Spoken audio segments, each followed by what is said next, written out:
This is the myofascial stretch for the semimembranosus. The semimembranosus is the more medial hamstring. So to access this more medial hamstring, we're going to go ahead and bend the leg that we don't care about over there. We're going to take this leg out to the side. So it's like we want to open up the thigh, and the hamstring is on the inside of the thigh here. So it comes all the way down to the inside part of the knee. This will complete our session for doing the hamstring stretches for the relationship with the knee. So a lot of the same posture we're going to be looking at. When you're accomplishing this exercise at home, if you don't feel a strong stretch in this tissue, don't worry about it. This tends to be more of the mobile part of the hamstring. So getting a big tension in this area doesn't always happen, okay? So we're going to go ahead and flex the ankle. We're going to turn the foot in, but this time we're going to turn that knee out. So we want to have a little external rotation or outward rotation of the thigh. She's going to sit up nice and tall.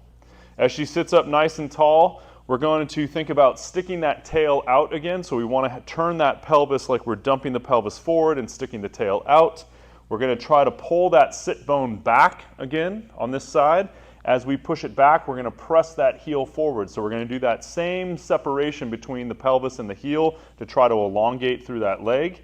We're going to keep that knee turned outward. And now we're going to work forward into the stretch. So we're going to take both arms forward. And again, if we want to take one arm forward, we can take one arm forward to help us with our spine, to keep that spine straight or help stabilize or support the body. But we're going to move forward into this position. She's going to keep pulling that tailbone back like she wants to arch her lower back. We want to separate between the hip and the heel. We're trying to find that tension in this middle part of the hamstring. Probably don't feel a whole lot.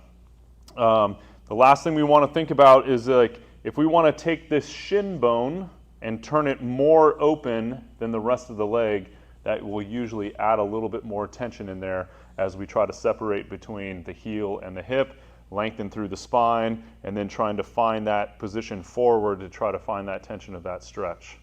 We're going to do 3 times 30 seconds, again on both sides, and this is going to be the third part of that hamstring that we want to increase mobility with to help balance out the knee.